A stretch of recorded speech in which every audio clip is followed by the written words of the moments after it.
Welcome to our Baachu Brain monthly webinars. This month, we pick up commercial buildings and offices as we get back. Children get back to school and we get back officially from our summer holidays. Thought we'll start with the largest private sector market, which is commercial buildings and offices. And let's clutter the chaos and let's find some clarity in the marketplace. Again, most of you know us. Again, I'm not going to dwell too much on this. Yes, so our job is to provide growth, clarity, and market insights to FM providers. All top providers use us. Out of top 85, over 2/3 use our service. Investors, buyers, both private and public sectors use us just to stress test, what's happening in the market, who's running what contract, when does it expire, and is there any other insights that they want to do before either they go for procurement or before they go for tenders. That's it. So that's the high level pointers. All the information is there on the Baachu Rain website. So that's what I covered here. So all of you know us anyway. Most of you know you personally, some of you professionally, some of you just now. If you know, welcome to this webinar. So what we have here is this keyword. So again, as we enter into recession, some people say recession is looming, some people say it's already here, some people say we have a lot of crisis. Either way, what do you think you can see here? And this will form the basis for the discussion. This keyword is important. You can see this in multitude of ways, but in the chat box, right, what do you see here? Can you see something different?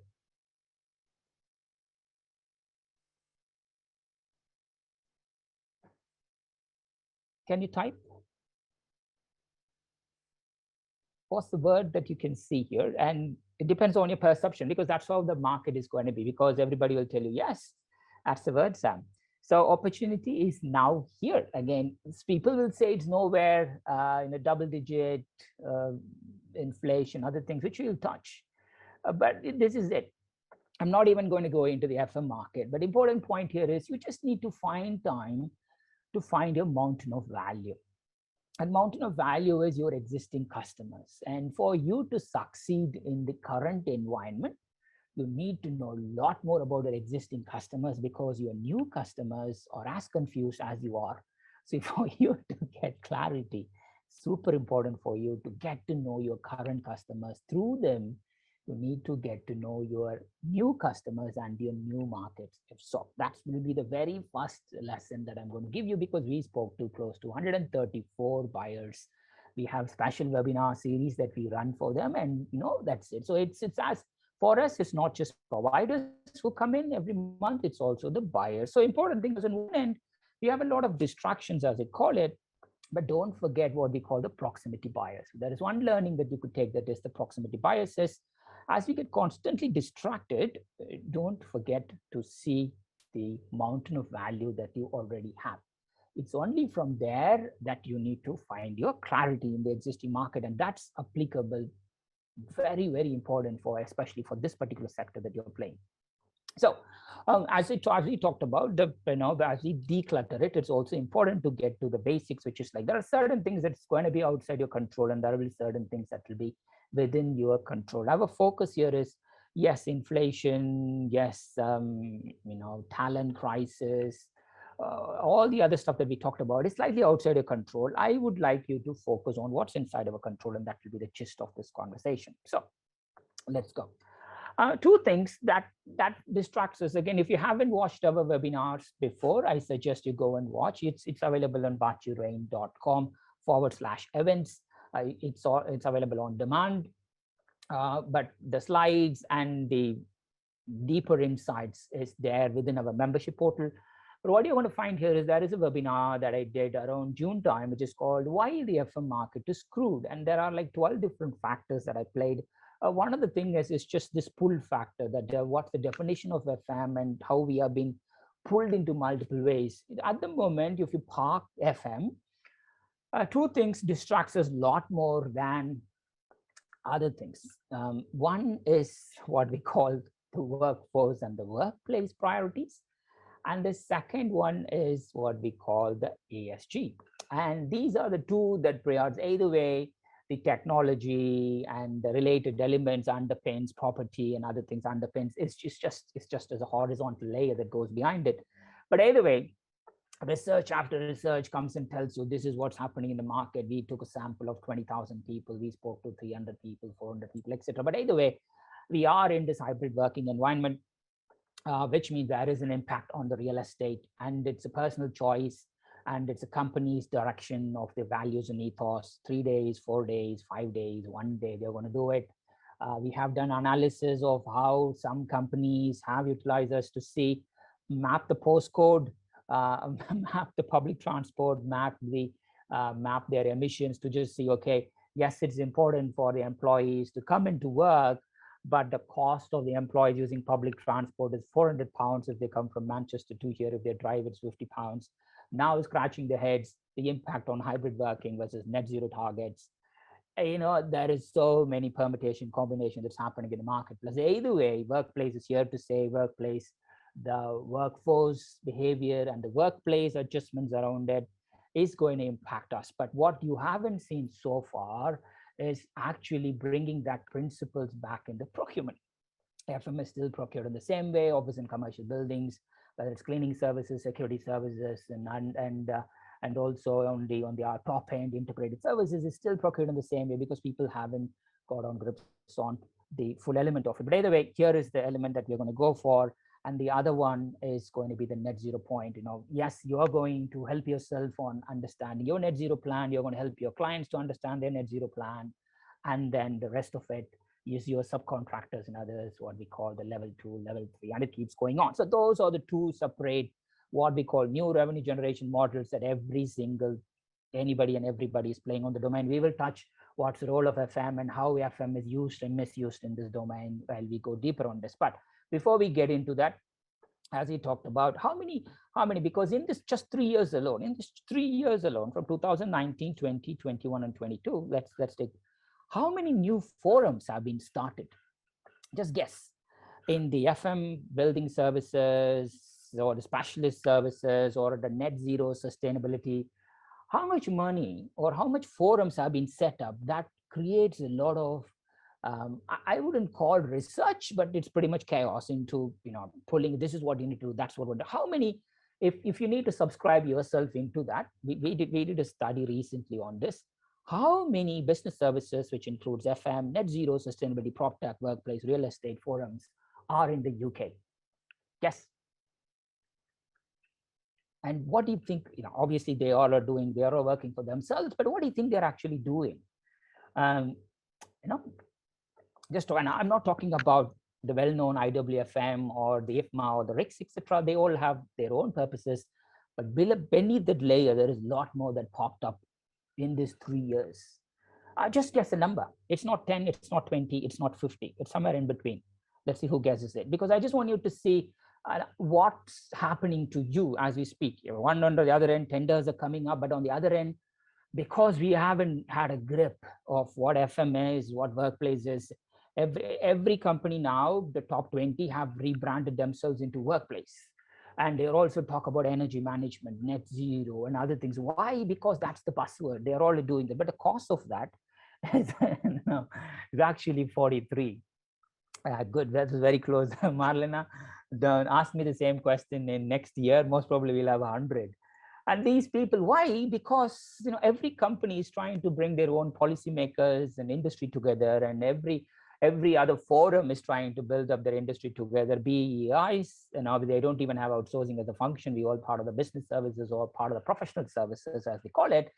So which means we are bucketed under professional services at one level, we are bucketed under business services, key resources, you name it. All these things means these are all the stuff, which means there is no direction of travel, which means every company is trying to find their own clarity. And that's the thing that we are going to focus now on this. This is a fascinating study that was put forward to me early this week. And again, while I'm talking to you, I don't know how many people are actively listening to me, or some might be passively listening, but supposedly this is what's happening to us. Workplace, distraction has got a lot more that in an hour, we at least get distracted 37 times, which means if we add up the max, we supposedly, because of distraction of what we are doing, we open up a presentation, we watch a webinar, then we send an email, then in between we listen to some songs, we do what we are doing, which means the productivity loss means that every person, supposedly on a professional services, they lose at least a quarter because of failed productivity.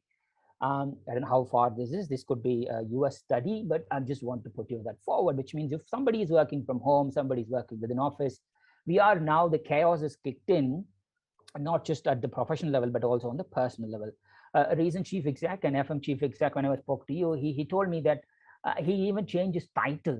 He's telling his people that he's no more a chief executive officer, he's chief energy officer, because his biggest issue now is to keep up the energy level within the company, with cut the clutter, as I told you, give them the sense of direction. By the time they start to do something, something else pops up and we go one after the other. So again, normally, I'll share what is your energy count on this, but stay with me on this. If your energy count is less than 5, sorry, my energy count is less than 5. I'm trying to pull it up, but we are here on this journey, which means the power of single tasking is where we're going to get to. But in my case here, what does the single tasking means? If you have known us from some time, we started to track the contracts. Of course, people say, hey, I subscribe to OJU trackers, I subscribe to public sector trackers, I get daily notifications, etc. But no, daily, you can spend 5,000, you can spend 30,000 a year, the most expensive one, or 50,000, but nobody will ever give you what are the upcoming contracts, when does it expire, so that you could start to do the forward planning. That's how we started. And then both public and private. Today, we monitor a lot more contracts. What that means is we have some good behavioral pattern of who was running what contract, whether this particular buyer who procured soft FM service or cleaning now, did he move to IFM, or did that IFM provider who got in 2018, considering the average span is 4 years, we monitor from 2012 as it stands. But as you go on, we are starting to build up lots of insights from us. For us, cutting the clutter means the basics is you just need to know your existing customer and existing market. Then you could go and do something different. So today I'll be bringing up on this particular thing. So there are 10,600 plus contracts that we monitor, mainly public sector and also on private sector. Then we also, and this changes every month you attend the webinar, this numbers keeps moving. We're adding more. And as soon as we get a new one, we just update the new one with the old one, but we keep the old one just for us for the insights. So today, I'll be sharing that from there. So whether you are a cleaning company, whether you're a hard FM provider or a TFM provider or an investor or an analyst or a buyer, it will be useful. So let's go. So what is it that we are going to cover? So primarily, the numbers, we kept the numbers as it is, even though the numbers have moved a little bit. It was really... what is FM means, it's actually, we have to break our heads to really understand how does, there are analysts, believe me, most people who subscribe and get insights from us beyond the companies is no analyst, because they find UK is in recession, they find that there's a cash flow crisis within FM companies, so it's a hunting ground for them. And they simply come out with numbers like, hey, I know Mighty is X, I know Sodexo is Y, their turnover, and I know you have a list of contracts that you have. Let's add up all the contracts that you have and let's see how much of that matches up with Mighty's turnover, and then see if you buy X company, Y company, you name it. I'm just giving you an example. So what you're going to find here is there is a lot of decision that's been made based on this subjective numbers. FM is growing 3% year on year, and the market is going to grow this, and commercial building is going to go there. And we need to go and stress test those things. And we subscribe to a lot of those, what we call very thin research reports. Research, you might be subscribing to them as well, making some decisions. I'll be super cautious with those things, because many acquisitions got busted because of that. And many companies who relied on that for strategic planning also got hampered, because you can't go back to these guys and tell, you know what, I thought this is the trend that you projected. And now go back and check commercial buildings. They'll be talking about IoT, AI, do. But you go and look at your tender documents. Yes, innovation will be there, but it's not as rampant as they projected it. But if you go back, you can't just ask them for, hey, I used this, invested resources, bought these companies, but nothing has happened. No, there is no culpability there. So primarily, the point here is, what's the size of the FM market? It swings. It could swings between $43 billion ACV all the way into $60 billion, because we have bottom-up understanding. This is where we are. Important number that I want to keep an eye on there is the $13 billion or $14 billion, because that's where the commercial contracts comes up with, which means we list all the contracts, we add up all the contracts, add up all their annual contract value as much as we know, average it out based on this, which means if you're playing in this market, you're looking at $14 billion. But again, if you If you're then slicing out and seeing how much is the private sector, public sector, which is what the whole thesis is about our webinars every month. Next webinar will be on government, which is central government, local government, and NHS. We'll be deep diving on this. But today, this is the market. If you just go back deeper on that, okay, it's the same thing. Not every contract has the same contract duration, which means if a contract is procured at $5 million or £5 million over 4 years, that's a £20 million. Here we have a number that's £180 billion, roughly, that we know that the market is.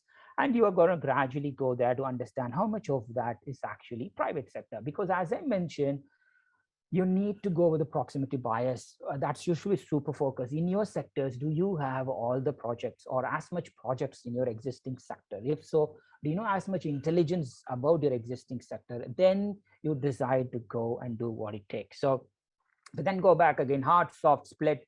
As you can clearly see, this number is interesting. And I just want you to keep attention on this. People say integrated FM is the golden egg, is by far the solution that people go for. It's the best thing that you need to go for in private. Our analysis shows that the trend is coming down. So yes, it's equal, but this is an overall market split. This is not just private sector. Overall market, obviously, central government and office and commercial buildings still prefer IFM as a model. If you're an IFM provider, that's why you get in. But again, lots of acquisitions happen to project that happen. But on the other side, there are tons and tons and tons of opportunities for single service providers, special service providers, and that's where the market is going to be very exciting, very, very exciting. And obviously, we don't have data points for all the contracts, all the contract duration, all the contract value, etc. That's where we rely on. We provide all this insight to you with one hope. When we get projects or when the members sign up with us, we open up the data with them and say, hey, these are publicly available data. Can you help us fill the gaps? Because you are the one who are sitting and talking to this customer. We know this contract expires in a year's time. Did it get renewed? Fill the gap. That means we can continue to provide a service. So commercial, they're a big one, followed by public infrastructure. The why we split it out into 11 different sectors. But again, the reason, unfortunately, we need to categorize it at this level is because if you go and download any research report, I'm not going to name them, this is how they categorize. So time and time again, we get strategy directors, sales and marketing directors, managing directors, investors, buying their report, coming to us and say, this is what they say, this is what you say, what is the market? So we broke our head and we managed to get into something similar, but they only have a single spreadsheet, but we have a list of contracts. Either way, the point for you to do is, by far, commercial building sector will continue to go regardless. The floor space is going down as we speak, but it's still the sector to keep on. So let's get into the details.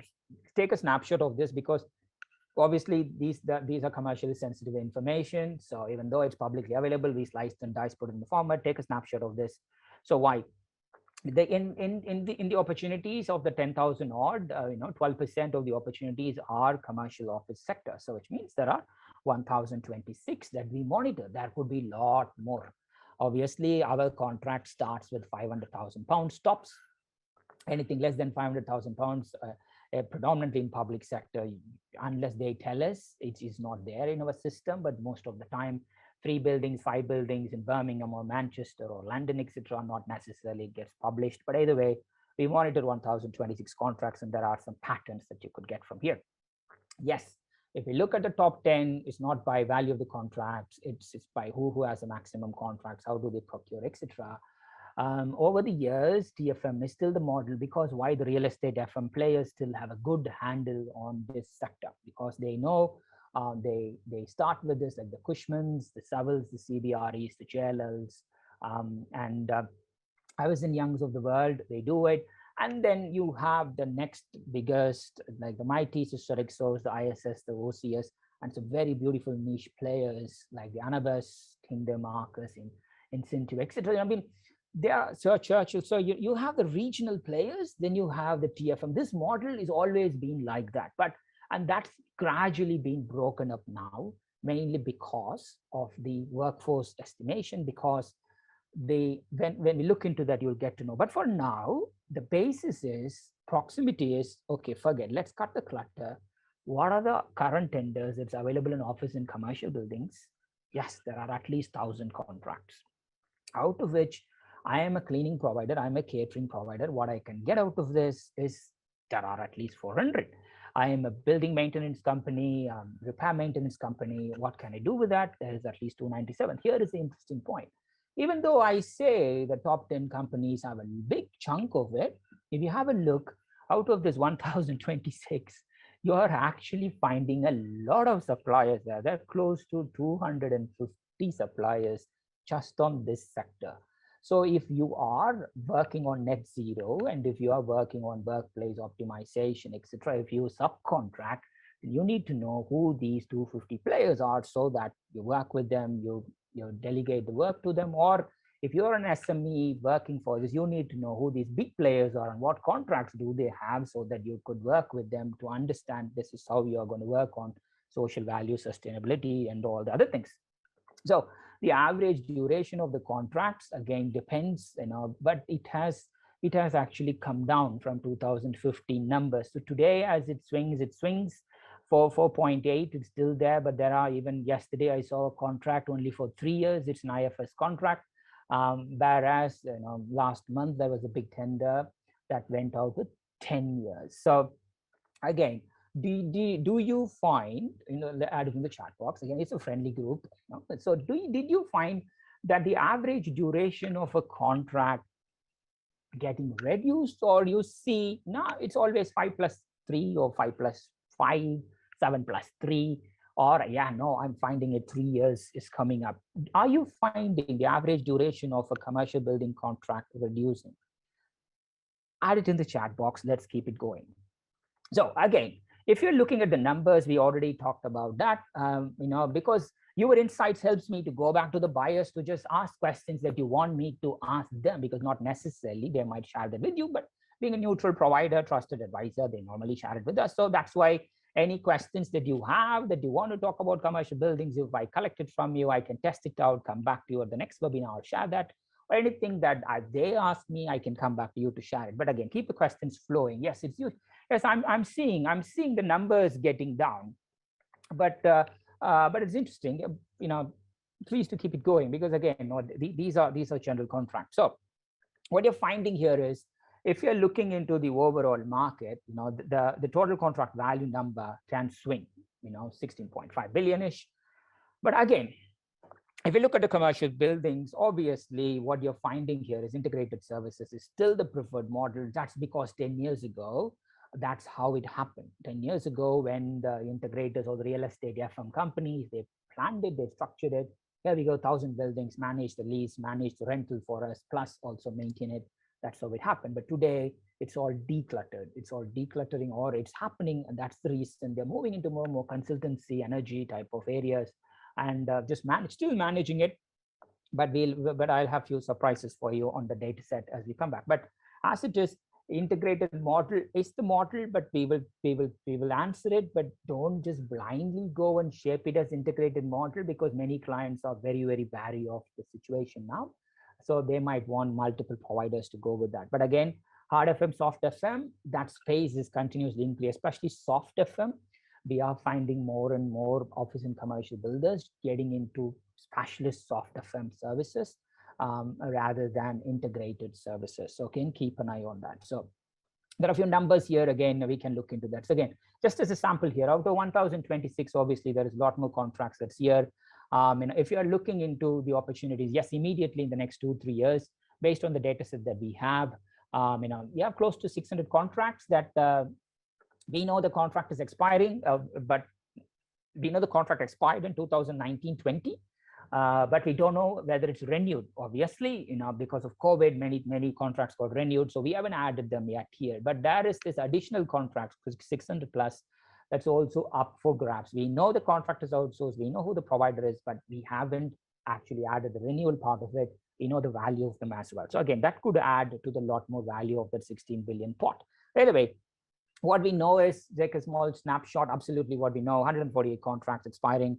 If you are working on this, regardless of whether it's banking and finance, or or professional services, or managing agent-based contracts, property management contracts, you can fairly assume that there is a lot of tenders that's going to come and hit you in the next year or two. Again, 148, literally, because these tenders, if it's IFS tenders, it's going to take a long time. For the procurement, it's not going to be a 4-week turnaround. It will be slightly longer. So if this is the case, this is how it happens. Again, hard FM, it's the same contract count, as you can see here. But the point here is proximity, white space. That's the big message for me here. If you are providing a service to office and commercial buildings to a particular customer, say cleaning services or IFM services, go back and see what other services that you could procure them for. If so, who's running that contract? Or if it might not be even be outsourced, just to go and do it. Because many builders, many companies have opened regional offices. It's not coming out from existing contracts, and those regional contracts are your first generation outsourcing projects. And when we touch the numbers, especially the managing agent numbers, you'll be having some surprises there. But what you're going to find here is you might be providing a particular service to a bank, branches and stuff, or a professional service company or a law firm, but they might have worked out their own analysis of, okay, you know what, we don't want our employees to come to London all the way. We are going to find buckets in Oxford, Cambridge, and we are going to find buckets in Manchester, Edinburgh, etc. But those things will be run specifically by somebody locally. It might not be even part of it. It's super important for you to bring your existing customers close, understand what they're doing, through them understand the market. That's it. Because this number we know is just a drop in the ocean. This is a lot bigger than what it is, but we are just giving you a sense check on this. So let's get in. So primarily, if again, it's the same thing. If you are looking at the other way around, okay, fine. Instead of looking at the contract data, if you look at the actual split by numbers here, this is what you're going to come. Okay, the numbers increases as we go, and primarily just take a snapshot of this. So yeah, what we have done from ourselves is, we have been asked the same question again. Today we uploaded all these things into a rain contracts database. It's there for access. So at any point, if you want to just say, okay, I want to filter the opportunities by sector, by service, by competitor, by year, you can simply filter it, boom, boom, boom, and you can do it. Again, public and private, this is hard because looking at it from the strategic growth perspective, there wasn't a tool, and there was a lot of requests that came in, and today we have built up. Yes, it's available. You can have access to it. So primarily, it just gives you overall what I've talked about. Again, these numbers move every week. We add new contract awards, who's getting it, and these numbers move. It means simply you could always have a look. Okay, these are the different contracts. These are the different services. As you can see here on the side, when we split it up, we do split up into detailed way: financial services, defense, transport, retail, leisure, healthcare. And again, over the coming months, we will be going deeper on individual services. But while we get into that, this is the data set that we can go for you. So the point here is your existing customers is important, and there is existing market for you. And if you are here in this project, you are here in this webinar because you are playing in this market. If there is any questions, just keep a note, because now I'll be moving on into what are the other opportunities within the sectors, because these tenders exist today. Look into renewal contracts. Look, if this is what you have for renewals, ensure you retain as much contracts from there, and through them understand what the new businesses that you want to retain, and you just go from there. The complexity of the reason why I say that is, today your private sector stakeholder matrix is very complex, very complex, because these guys are influenced by IT tech vendors who have taken that, you might be thinking you are part of the environmental one, but they have taken the S part and the G part, the environmental sustainability governance. They have taken the 2 parts, which means they are the trusted advisors. So the very first thing that I would suggest you do when you're speaking up with your new customers, understand who are the current IT vendors, understand who are the enterprise partners, because they have a lot of data sets. Because I've seen a lot of companies, including many of the real estate companies, acquiring tech companies, trying to be tech vendors. With all due respect, even though you could provide all these services, those services it's going to be hard for you to be a billable service, because it will be projected as a value-added services within your existing contract, because customer is still going to procure FM as it stands, whereas these additional stuff is going to come outside it, and it's going to be a lot of push for you to position yourself as an IT tech vendor. Hey, we can take your data, we can crunch your data, we can do your energy, we can do this, etc. Whereas they might be happy to sit and do. Today, the competitors that you have, especially in the ESG domain, You are not talking about the traditional vendors. A lot of IT BPO vendors have entered this market, and they are your core competitors. So step one is, when you're looking into this closed domain, identify who are these guys. Yes, CFO, COO, then you also have what we call the supply chain officer, who's also there. But it's a lot more complex than you think. I'm sure you might be giving, you are meeting a lot of customers, but the decisions are being delayed. So, but the second part is, because of this complex landscape, your talents is also not readily available, because it's much easy, or people have gone more backwards COVID era, because they are happy to bid for opportunities rather than spend time on shaping this new business, spending time with their existing. Maybe they're spending time with their existing customers, account growth, etc. But there aren't many talents available who are happy to go and break this. Again, this is our thing. We do get a lot of recruitment requests from many leaders, as big as managing directors, chief exec. Other thing, this was the biggest challenge. If you face the same challenge, let me know, because it's very, very hard because of the complexity of it. There is not much talent. So today we have tools that are available that you can track. We have built up an ecosystem, trusted partners, etc., that we can track. Okay, if you know these are the stakeholders, we can actually monitor them. Who are these guys? What do they say before you meet them? You don't need to do research. These are automated these days. You could just put them in. This is what they're saying, and before you go meet them, just ensure that you say these are the key messages. These are the likes, comments that they posted in LinkedIn, Twitter, etc. etc. All these are called now, and and the challenges that you're also facing now is your marketing, especially in office and commercial building. This is the comment that came out with the companies that produce these research reports. You need to be very, very careful, because that research reports that you're publishing is not even being quoted by your own sales teams. So on one end, the marketing team does a lot of good stuff on finding, we found this research, workplaces or energy and the other things, but not necessarily that message get translated into sales, which means you might need to think part of the numbers. How can you test out your marketing is broadly being seen within your existing customers, which means this is another a lot of work that we have been doing, and which means, okay, here we go in the commercial buildings things. Okay, now we know these are the 30 customers that we want to work with. Your marketing pushes a lot of information coming, but what's the proof that these 30 people are reading? You don't have anything.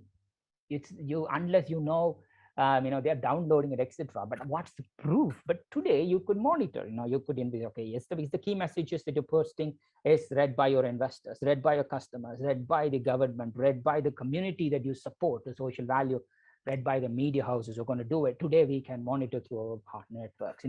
It's important for you to keep, and especially office and commercial buildings, if you are publishing a report on energy, report on workplace, report on all the good stuff, ensure that the messages reaches it, because it just provides confusion. Especially many real estate providers, property people, now they don't really get it, because what's written there in your tender document to as innovation to what comes out as a publication in your website or stuff doesn't tally. That's the second thing which I need to go for.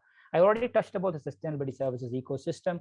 When you're tapping into that, rather than to, yes, it's all great, rather than to tie up with this, what I suggest from the analysis that we have, which is much more beneficial for you, is build up your partnership network. Look for these companies, and see whether they have sustainability arms.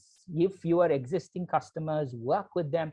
It's super important for you to become a Microsoft partner, or all these ITB, because these guys currently shape one of the largest 80 million plus FM contract was recently insourced and is now being run by an IT BPO company, because for them, it's as simple as, hey guys, end of the day, all we need to manage is data. What's the point being run by FM services, our energy, our building, our hard FM, all these stuff, building related stuff being passed on to these guys. That's the thing that you will need to. Your people, technology should be around people, and people is FM. FM is people. The more we move into technology, especially office and commercial buildings, which more and more companies are doing, you are pretty much giving up to these big boys and girls, and you cannot beat them. That's the absolute answer. Every other company is trying to become a tech company. It's all great, technology enabled is all great, but it's still people is what they can't do, which you can do. office and commercial building, it's super important to do that. Again, point number 3 is if you can look into existing customers or look into your prospects and get to know this ecosystem, because they are the guys who are doing this. A sustainability project is as big as 4 to 3 to 5 million pounds. We recently found, it was shock for us, a big retail company had an own carbon net zero assessment for 5 million pounds, and it was done by these guys, and it was implemented by an FM company for 400,000 pounds. So you can see, just to build up a sustainability strategy is 5 million pounds, but implementing it is 400,000 pounds, and that's the challenge that you'll be facing. Because yes, it's hard. We provide the services for 35,000 pounds. Deloitte and McKinsey provide the same services for I don't know, 300,000 pounds. That makes us upset, but that's the way of life. But again, in your case, please do keep an eye on this, because if you are doing net zero implementation, etc., it's take a step back and say, yes, it's all fine on the E side, but who's doing the yes side and the G side? And that's where gold is. So again, the another biggest first generation opportunity here for US, these are not tenders. These are not tenders. Time and time again, it's as simple as, can you write up net zero plan for you? Can we now go and implement the net zero for you over a year period? Can we? Yes, companies are asking you. You're going to find a lot of tenders it comes up with, but unfortunately, it's bucketed within FM for some reason. Sometimes it's outside. Many people have carved it out and made it separately outside. So if you can remove the net zero part outside your FM contract into standalone, you are going to make, I know FM is a 2 to 3%, or if you're lucky, 5% margin, double digit, you are doing really well. This is where your marginal growth is. In your supply chain, do you know, not just subcontractors, within your existing white space here, how many of your existing customers have a net zero plan or a workplace plan? If so, bucket them into these 4 things, because what we are finding more and more is the greenwashers seems to be increasing, which means on the outset they say, yeah, we have it, but on the inside they have nothing. So, but they create all this fluffy stuff, So it's important for you to identify your existing customers. This is your growth, your white space. Yes, FM, you can, if you're a cleaning provider, can I provide security? Can I provide additional services? If you're a soft FM provider or a TFM provider, yes, there is 40 plus services that you could do.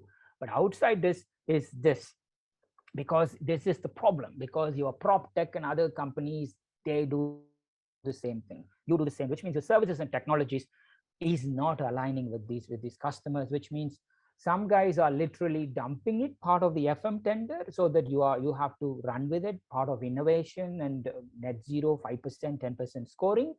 Whereas others are smart enough to remove that part of your FM and keep that as a standalone, which is much more of a consultancy service and implementation services. Again, within your services and office and commercial building, can you make it as an offer? The only way you could do that is if you can partner with a tech vendor or somebody, so that let them do the planning. I know you can do the planning yourself, so you can implement it, and collectively that becomes a tender for you.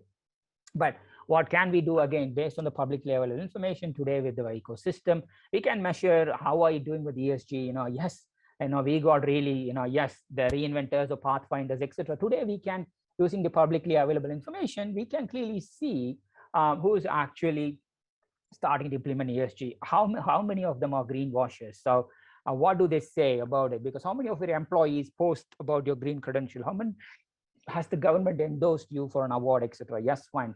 Is your community been happy? Yes, yeah, that's your customer community, investors, etc. We can now start to score you part of this, part of ESG message. And what's happening today is you buy a report, pay X amount of money, and put yourself into, we are an ESG contract. X research company has voted us as amazing in net zero, and you pay some money, and they're just going to give you that. Those things gradually will be busted. It's not going to really help you, because publicly available information, if you benchmark yourself with more and more on this, we can start to understand more details. And that means we can now map you across different providers and say, hey, this is what they have done, this is what you have done. What it means is you need to be a lot more loud in your messaging, especially if you're working on this sector. Because You cannot be quiet. You cannot put your heads down and say, you know what, I'm not going to say anything. I'm going to do a great job and I'm going to make my customers say that it's all, that's good. That's very good. But you also need to ensure that if you're working on this, especially telling a story about you're doing that, you are going to win a lot more. And you are finding a lot and lot of companies doing that. But ensure that messages, it's also then connected to your sales proposals and your account teams, because that's the gap that we see. So that's another thing. The fourth key point, if you're operating in this sector, is it's important for you to create a lot of noise, because that's what creates people's intention. But when you create a lot of noise, ensure that the right people read it, so that it's easy for companies who benchmark like ourselves based on real-time information, publicly available information. Oh yeah, they do well. So that's it. Now let's come back with some frequently asked questions. Is TFM still the preferred model in this sector? Yeah, as I told you, 2012-15, private sector buyers preferred single outsourcing partner. Fine, that's it. And what that means is many suppliers said yes, they got it. And then they backward engineered, acquired, the real estate companies acquired hard FM companies, and they still outsource soft FM services. They have a good partner network or a sustained network of that. But again, you just need to think, is it that's the case? So, but what we are finding here is, as COVID-19 pointed, what was fascinating was, especially on the banking sector, was the banks actually prefer the direct engagement with their local soft FM players, because they were there with them, whereas the other bigger players, they were not with them because they were white collars, they were working from home, whereas the blue collars were there, which means they were able to see through the cleaners and the caterers and the security people why is it important to work with the smaller players. So with the tougher macro conditions coming up, with what you're going to find here is that sort of numbers is it's already making to happen, which means pre-COVID we saw, based on our 2019 data set, the soft FM services was at 28%, but today the soft FM services is increasing. And again, commercial used to be slightly top end, but today the value is also coming down, mainly because not everybody want IFS, because especially when the organization spans across multi-region, then it's important to have local suppliers there, or somebody can do it. But either way, this is why it's important. Is this true? You just need to ask yourself, I know this based on the contract awards, but are you finding TFM is gradually, I'm not saying redundant, it will still be there, but it won't be like 40-45% of the market. It will still be 1/3 of the market. Are you finding TFM is kind of slowly, incrementally being pulled down? Answer in the chat box. Let me know.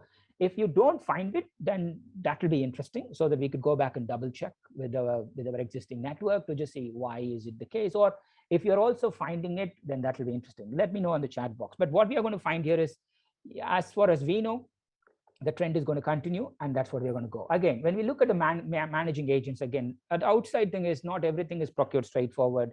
When you look at the top 3, top 5 people here, I've just listed some, not all are here. The CBREs, the Colliers, Avison Youngs, Cushman Wakefield, Savills, JLL. How many buildings do they manage in London? Answer it in the chat box, because this is important. And these contracts are not procured, let me be very clear, always through TFM. And some are just procured building by building, and it's been given to their supply chain. So again, if you might be thinking, I am a direct competitor to these guys, so these teams, so why would I be part of the supply chain? Again, part of the contracts, we have seen them, they need to have a robust process to choose what they're doing. Again, it's your call, but if you're an SME, if you're not part of the supply chain of the big managing agents, it's super important for you to be part of their supply chain, because the buildings that they manage is increasing. But anyway, let's go back and answer this question. How many buildings do they manage in London? Any guess? These are your first generation opportunities.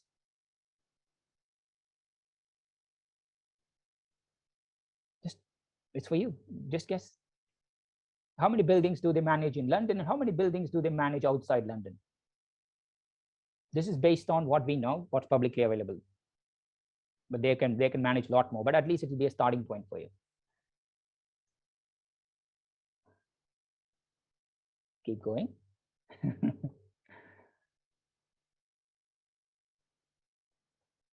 I can tell, James, you're good in guessing.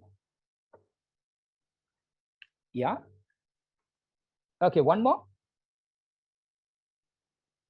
Yeah, Jillian is close. It's these top 6 manage 4,500 commercial buildings just on London, and outside London, they manage close to 3,200.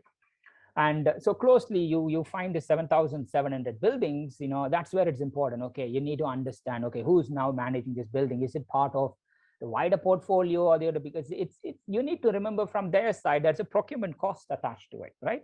So if they're not, then you need to know what are the London buildings, or what are the buildings, if you're Manchester based or Glasgow based, Cambridge based, what are the contracts these people manage over there? Once you find the CBRE tagline in any building, it's important for you to know who is the head of real estate, head of property, build a relationship there, get into the pipeline to get that. You are going to find, because it's not easy for them also to go to procurement so easily as well. But this number, what was this number in 2019?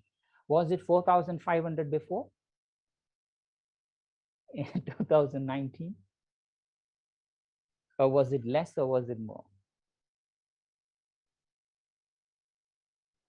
Any guess?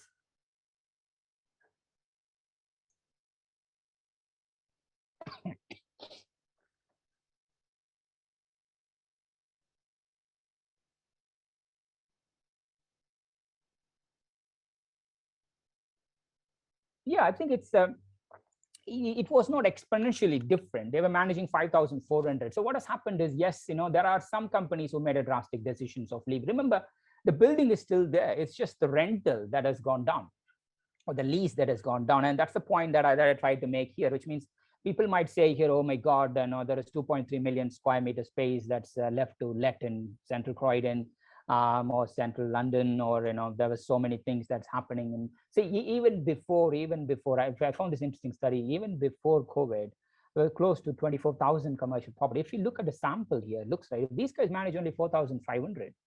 That's 25,000 commercial properties are empty, which means there should be a lot more commercial. Let's assume 40,000, right? So 40,000, 4,500 means these guys have 10% market share. And the rest of it is all managed small buildings, something like that. Or there's a massive downfall in these commercial properties as you go for. So what you find here is, even though the workday has moved to 3 days, and not all companies have actually reduced this thing. Maximum they have done is, okay, they have reduced their footprint within a floor, or instead of 2 floors, they have taken 1 floor. Instead of 1 floor, they've taken half the floor. Instead of half the floor, they might have moved into a smaller space, etc. But what you're going to find here is that still exists. And that's the thing. But this is not something that's coming out. This workplace optimization, yes, there's a lot of noise it comes up with.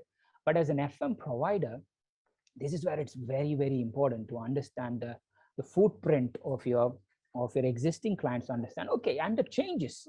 Nobody expected Ukraine crisis, energy crisis, inflation, etc., to come up, new elections, all these things to come up. And that's where it comes, which means point number 5, get to your managing agents, understand the property portfolio, or look into your existing customers and then see who are the top 3 managing agents they use, build relationship with them, so that you also have the connected points. That's absolutely important for you.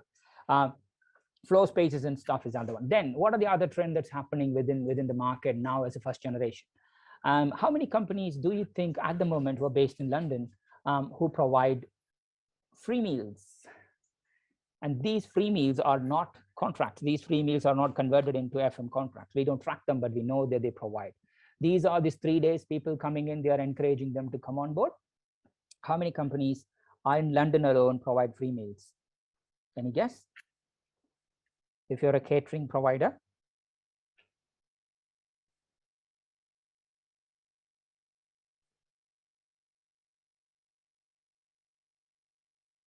Just guess.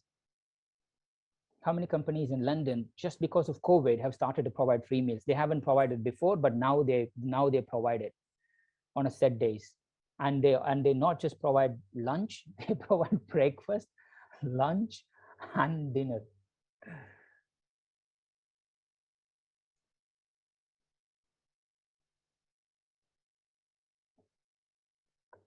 Yeah, as per our records, it's 182 companies in the UK today. And this is just professional services companies that we track. I know there's a lot more other companies. Professional services, especially office and commercial buildings, they 182 IT professional services, law firms, consulting firms. They have started to add this 180, which means that's totally first generation opportunity for you. And I'll just go back and see what you can do with that. And again, the contracts that we know, it's 94. That we know there are 94 catering contracts in London. Obviously, not all contracts we know have the end date or the value. But what we know is this is it. But what you're finding here is it's the same market, but you just need to do the proximity. That's the proximity. You start to look into that and say, okay, your clients, existing clients, are making some decisions based on their footprint. And the footprint means they are moving more on the other side, because recently what trended in LinkedIn is somebody traveled from Manchester to here. It cost him £400, where he posted, if I drove, it's going to cost me £50. So, and that £400, because this person has coming to office, means him or her expense will be claimed back. At the same time, he's showing his presence here. But how does it map out into the net zero and the ESG, employee well-being, and other things that connects in? So that confusion will always go there, and there'll be a lot of people who will be coming out with some, we spoke to 300 people, and this is the report, 400 people, etc. And that chaos will always be there. But the most important thing is, as you know, you have private sector buyers, the stakeholder map is increased to HRD, what is it? And many companies are now doing the postcode mapping to understand, okay, these are the 3 people who are based in, say, outskirts of Reading. So do they need to come here, or do they need to, can we find a small footprint of 5 desks in Regis based on there? Before, the workplace optimization was done on pretty high level, but today it's gone detail by detail by detail. And now, as I mentioned, we are starting to work together with the university here, just to let them know, just to see if they travel on a public transport versus car, how is it going to be? Which means the emission of this 3-day work is not going to be as simple as what you think, because anybody was trying to say 2030 we are going to achieve this net zero project, etc. Think carefully. Statements are good, but that's the complexity that they're going to go. But what we have here is this, just to wrap up. Number one is, you need to be on the visionary side, which means, yes, it's tough. Reptile is you continue to do what you're doing and you expect things to change. That's the autopilot mode. Reptile is you're already on the red zone. Visionary is, okay, I'm working on this. Let me go and find more opportunities within my existing customers, within my existing sector. And let me go, what are the other stuff that I could do on the adjacent stuff? And you continue to need to do that. Falling on technology trap is actually means that you're going to lose a lot more margins than actually gain margin, unless you carve that outside of your FM contract. That's super important.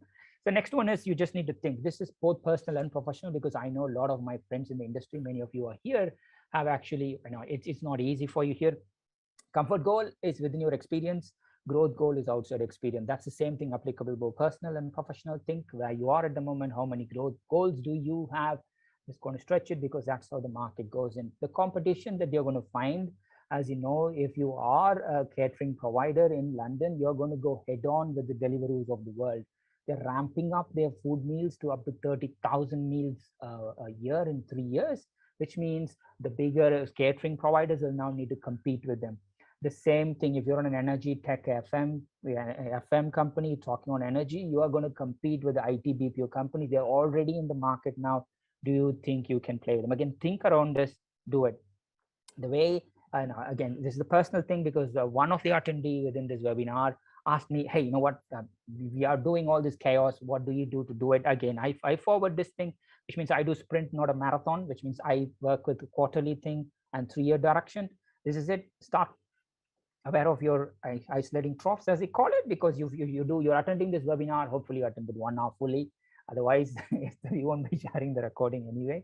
So it's there. So performance, 90 minutes, stop, 20 minutes, whatever you do, 90 minutes, 20 minutes. Because why this is important, behind the scenes, your customer is going through the same. So I know most people are just bidding left, right, center, but behind the scenes, when you procure it, the customer wants something totally different after procurement already. So because somebody is advising them to change the roadmap, and that's what you need to be very, very careful of. So Understand it's going to be sprint going forward, but for doing a sprint, you can't sprint all the time. Sprint, stop, sprint, stop, sprint, stop. Nobody is going to tell you in 2030, this is what 2025, next 3 years, it's going to be short, stop, sprints. Plan it accordingly. So this is the underlying principle, especially in office and commercial buildings. Yes, the space is big. Everybody is going to confuse you, but you really need to keep your existing customers close, because that's where your economy, hold it tight and grow from there.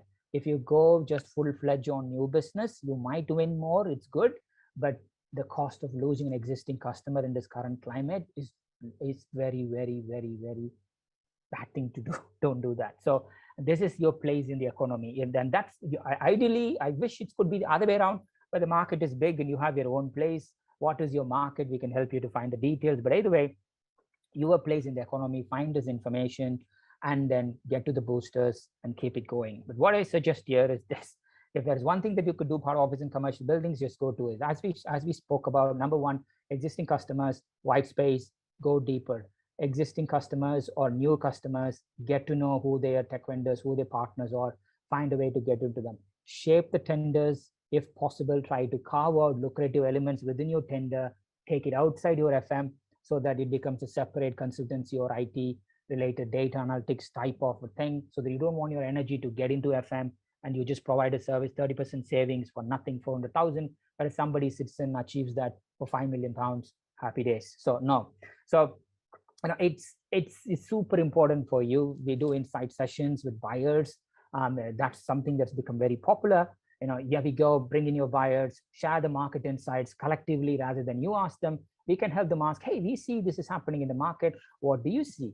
It's open. This is, sit down and discuss. I know the image is not inclusive. Sorry, I just picked up from Games of Thrones, but that is that your mountain value is you are sitting on a lot of mountain of value, and that's what it's going to help you to succeed, at least in the next 1 year, where I see point by point that's going to happen. So get to this model. This is what we focus on. You're always oversubscribed because you only take small projects every now and then. So this your capacity versus your buyers, which means the messaging that you're going to put forward, the stories that you're going to share, means most buyers would like to want to work with you, but you should be in a position only to serve smaller amount of customers. Can you get to that point? Can you be oversubscribed? If you can be oversubscribed, then that's the thing that you're going to go for. If you are bidding for everything and if the customer has lots of choices, then that's not how you want to position yourself for. So see how you can sprint it. Insights are available in report form. Insights are available in memberships forms. Either way, we are there for you. Next webinar will be on government, but I know I've gone totally to the limit here. If there is any questions, let me know. The recording will be available for the next 3 days with the same link. You can click and access and do it. You can take screenshots of the numbers. By the time tomorrow, day after, we'll start to update the numbers anyway. The numbers will start to move. But as it stands, this is where it is. If you find it useful, let me know. Otherwise, if there is any questions, I'll wait for the next 5-6 minutes.